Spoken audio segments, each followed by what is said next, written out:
Thank you, Rabbi. Wow. Sitting in the rabbi's seat. I don't know. Let's see how well it accommodates me.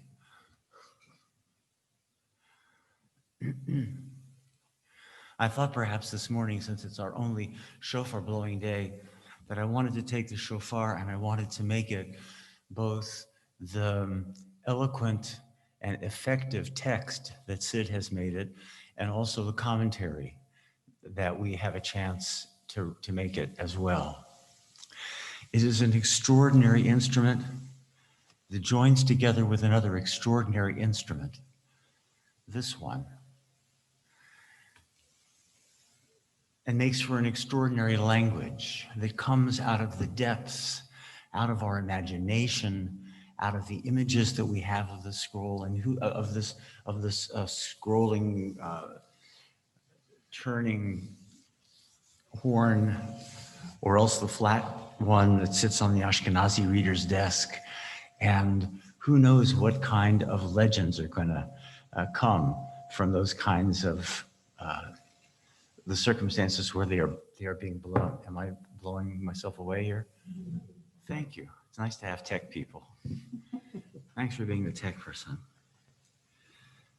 But maybe I could rehearse the language just a little bit.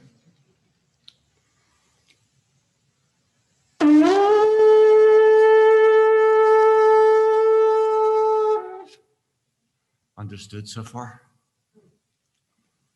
Understood?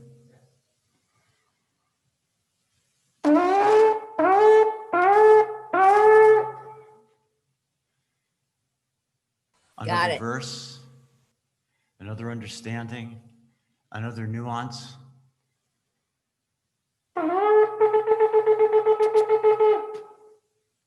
And yet another one. And yet one more.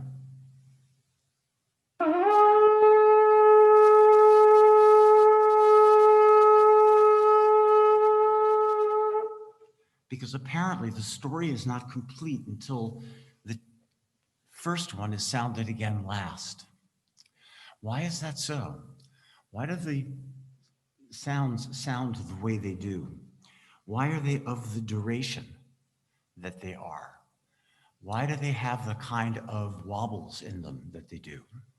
Perhaps you can't even say anything very, very, very coherent about all of these different sounds, because it depends upon the kind of shofar that you have.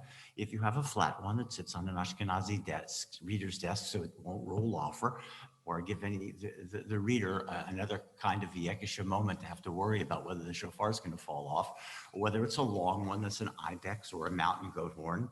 But you can get a different language. You can get a different language with your lips, and you can get a different language with the very sound of the horn and with the moving of the horn around, because it is not shaped, it's not machined.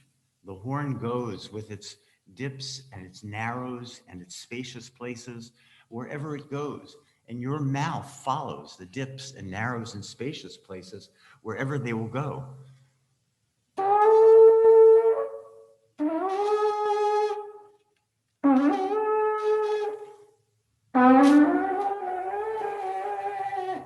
And if I want to make it sound like the Genoche Genach and Yelei Yalil that the rabbis say ought to be characterizing the shofar, the weeping and wailing, I can do that.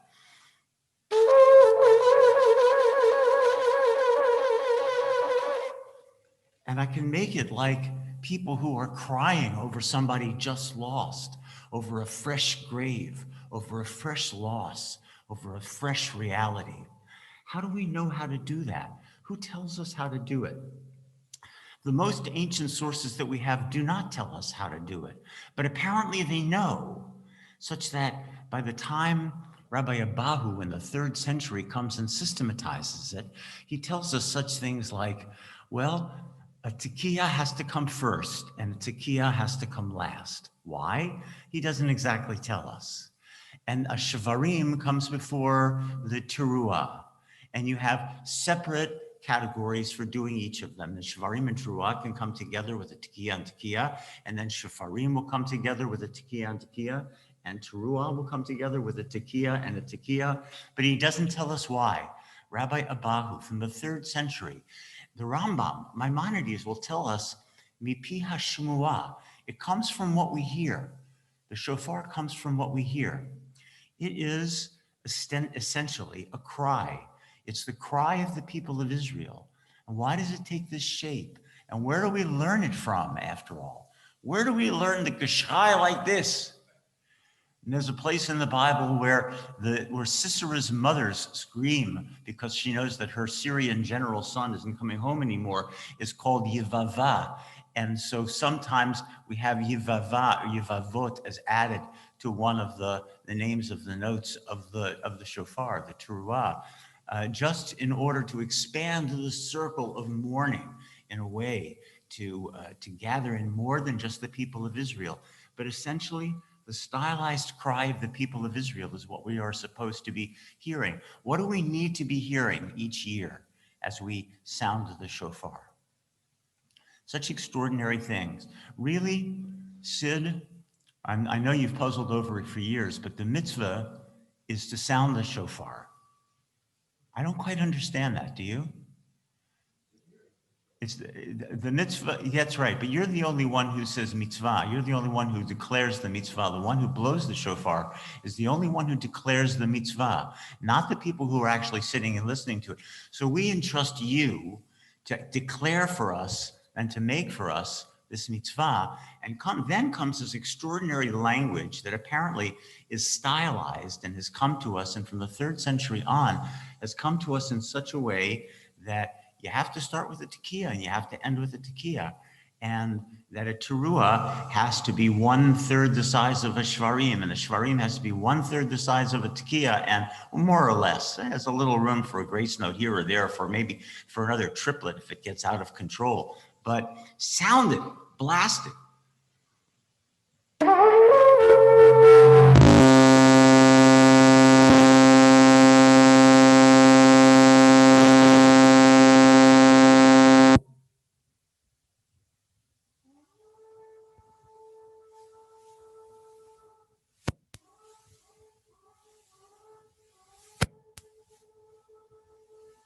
One of the reasons, I suppose, why although they had no amplification in those days, really amplification was not necessary to hear or even proper to hear the sound of the shofar. I'm going to blow it again, so I wonder whether we're going to have that problem some more.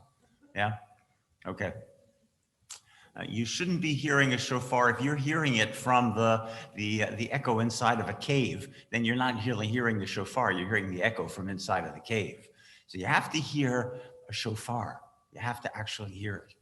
I remember when my youngest son called me up to tell me that he was engaged, and he left me a message on my machine, and I called him back and I said, call me when you can. I'm not going to leave a message because it's like blowing a shofar into a hole or into a cave.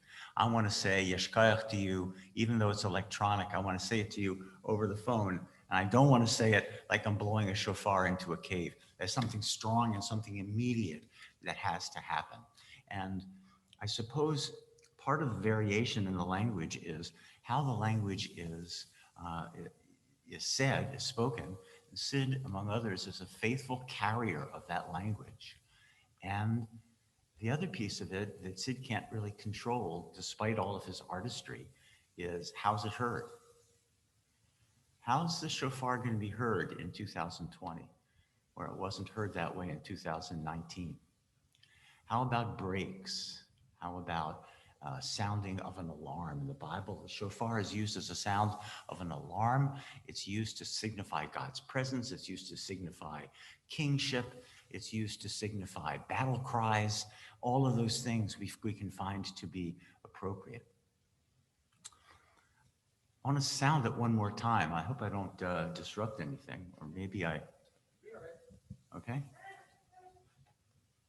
And then I want to tell you a story. What? Okay.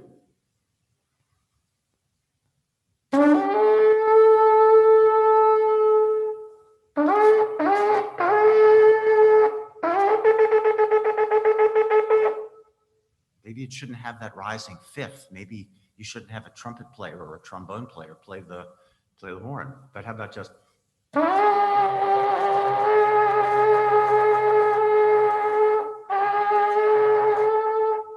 that works just as well, qualifies as a tekiah.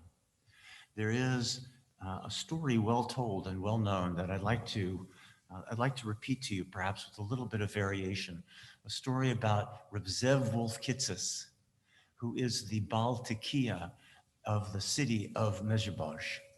And at a certain point in his career, the Baal Shem Tov moves to Mezhebosh, where he is going to take up residence.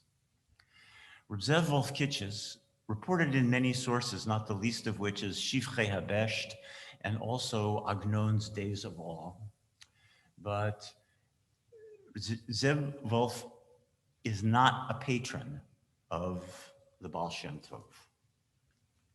He's a strong, two-footed, big-hearted, powerful man.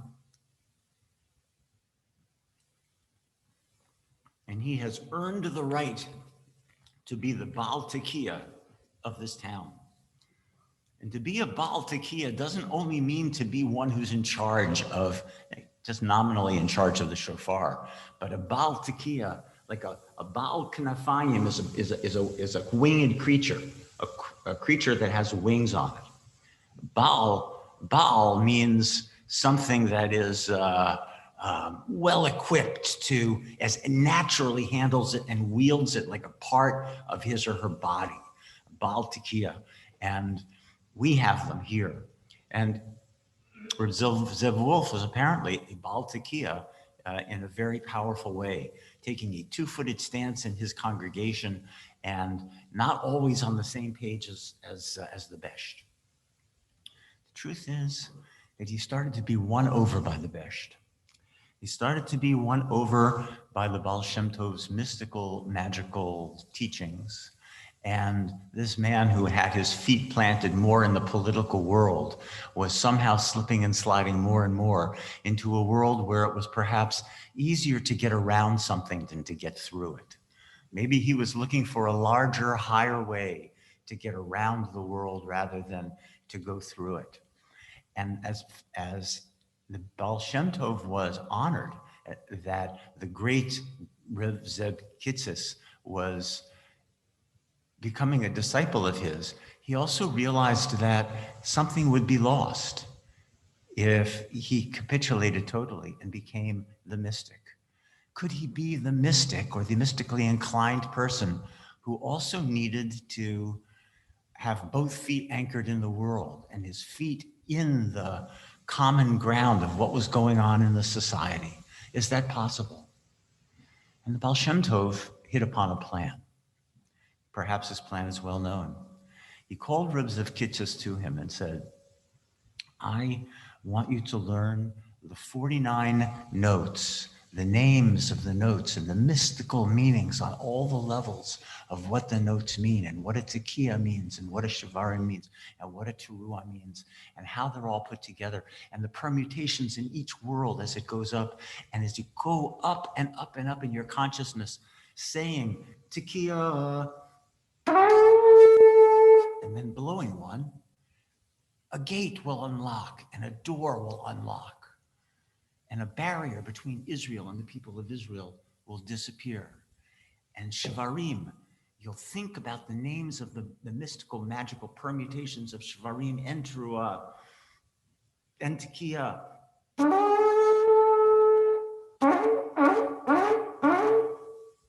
And the worlds will clear up and doors will fall.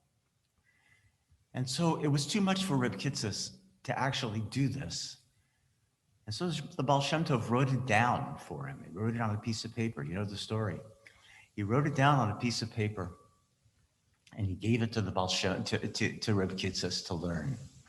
And Reb Kitzis learned and learned and learned and learned, but as the Baal Shem had correctly deduced, this would be too much for the Baal Agola, for this man who actually had a menial job and was and had his foot in government and his sharp tongue where it needed to be and his 2 feet where they needed to be. It was too much for him to actually learn the mystical magical permutations of all these notes and all of their meanings and take them up to the highest heaven and there to use them.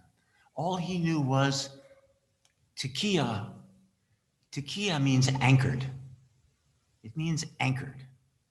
Shavarim, the 3 broken notes, that means broken.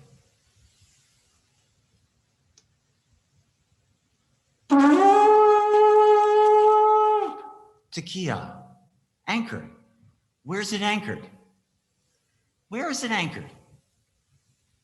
Anchored in the tradition behind what Rabbi Abahu had said. Abahu, who is our father, Abahu, he's our father. He's the repository of all this recollection. We don't even know beyond our father, who our mother, our father, who it is, who's established the sounds of the shofar. But it means pegged. Takua is pegged. It's placed solidly in the rock so that it can come out. And then the shavarim, bum, bum, bum. Only out of that, Reb Zev Kitzis knows, only out of that can something come. Only out of a tekiah can come a shavarim. Otherwise, what do you have? You have pieces that are broken, but broken of what? And broken for what? And broken in the cause of what? And broken in the community of what? Of what community that has to struggle over whether this thing needs to be broken or doesn't need to be broken? And how about the teruah?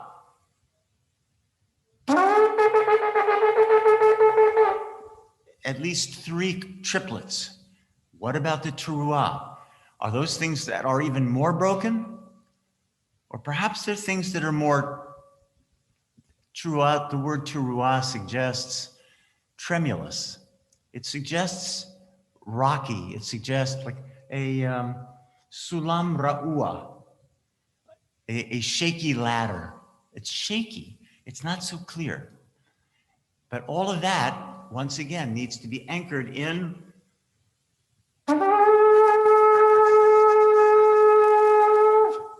into a tekiah. Because if you can't bring it back to a tekiah, then there's something wrong. And you're not in the right tradition. You have perhaps morphed yourself into another tradition.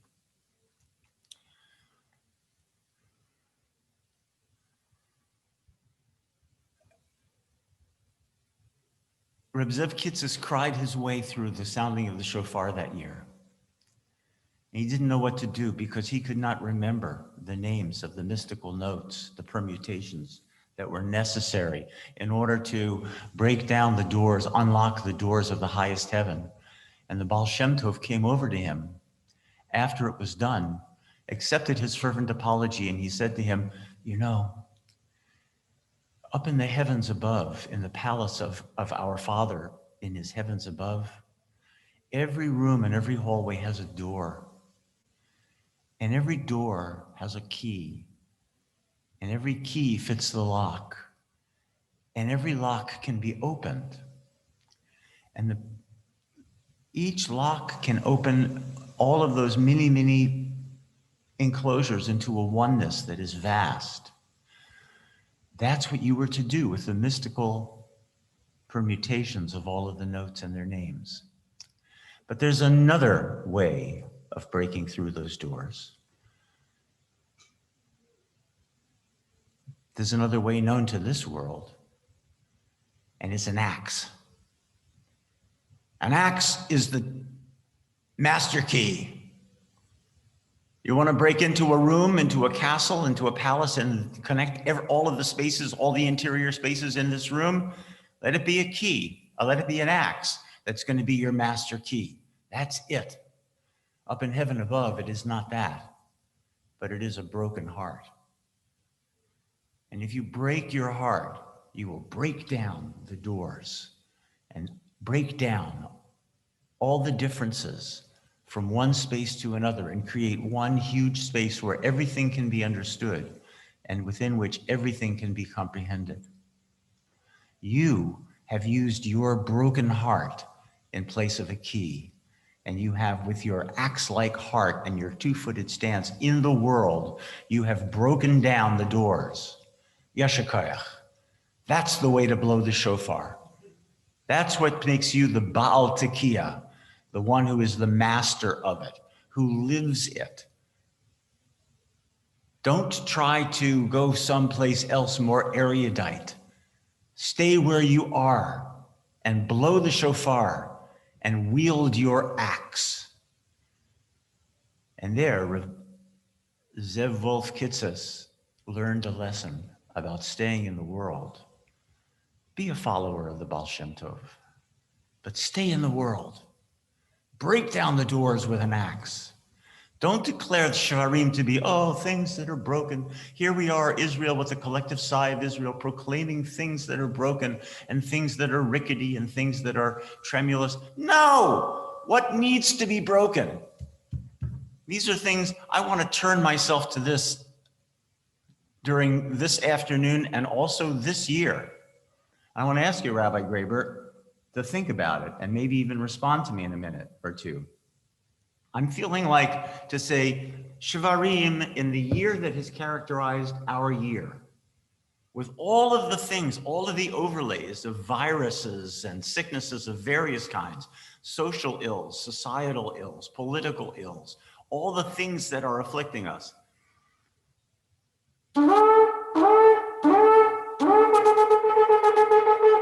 What are the things that need to be broken?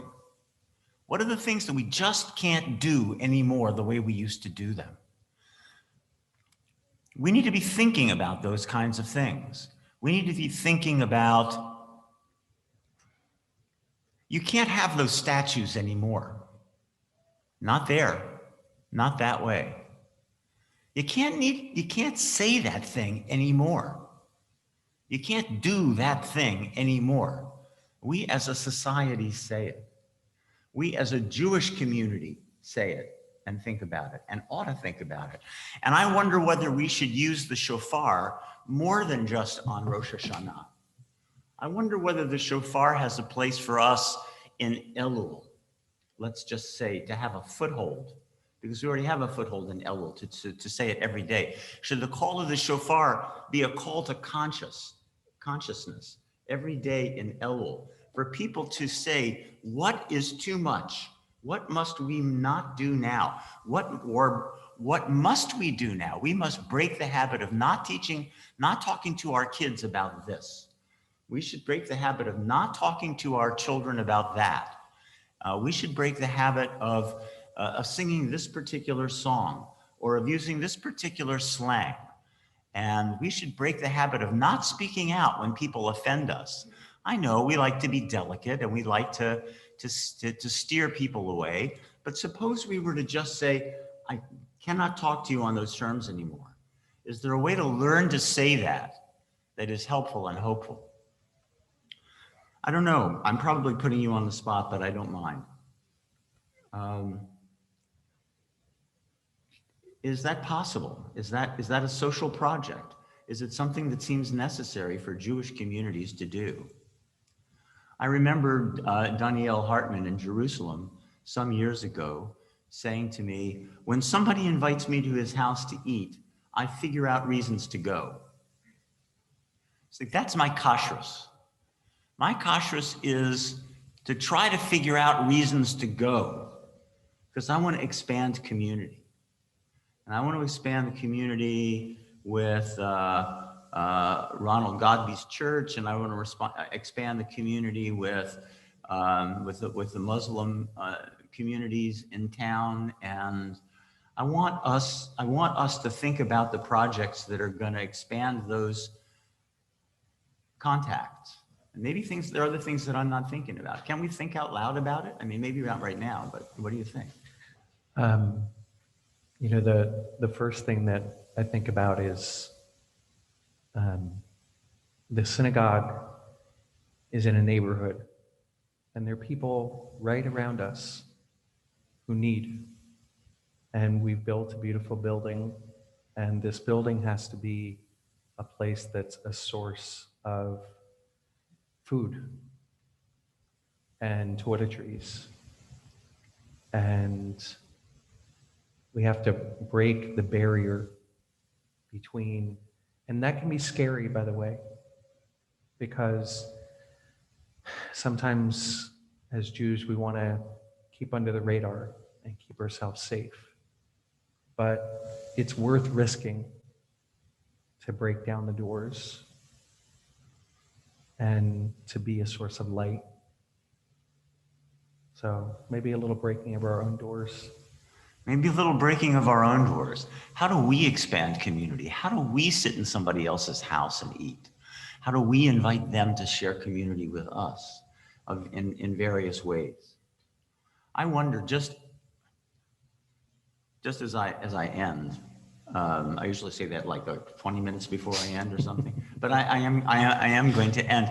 I wonder what it would be like to buy a few shofarot and to gift them to the Walltown community. And here's something this is what happens when we are in need of something, and people who hear it will respond to the way in which we call it out. Mm-hmm. The simple things, a ride to here, toilet paper, some money for lighting, a social justice project that needs funding by more than just them. And meeting at the corner over here at our building, at the Friedman Center, in order to create some kind of shofar-driven vitality of community life in a way that works for us. And because it works on a micro level, maybe it can work on a macro level. I don't know whether it's still your plan to have breakout groups at this point, but I'm wondering whether a breakout group could, whether breakout groups could or should focus on shavarim. Let's just say shavarim. What are the things that need to be broken? What are the things that need to be broken? A lot of this influenced by a book that I read called Caste, that is about, I've lost her name for the moment. Anybody read it? Isabel Wilkerson. Isabel Wilkerson. Thank you, Isabel Wilkerson. About how our community is layered, caste-like. What we think about racism is not exactly racism, but it's the layering of various subtle caste and casted geological phenomena that in some ways insulate us from the racism that's at the base of it, but it's a way of treating people. We ought not do that anymore. We ought not do that anymore. And maybe here in our own neighborhood, how extraordinary would that be if we could document in our own neighborhood what it would be like to break through so that tekiah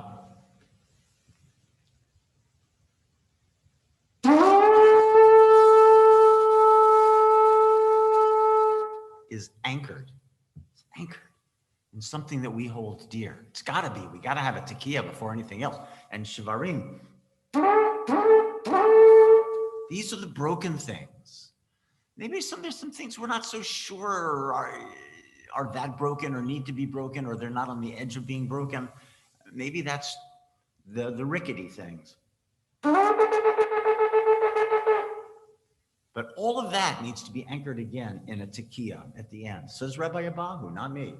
This is mipi hashmuah. This is from older than we are. And it is as authentic as it can be.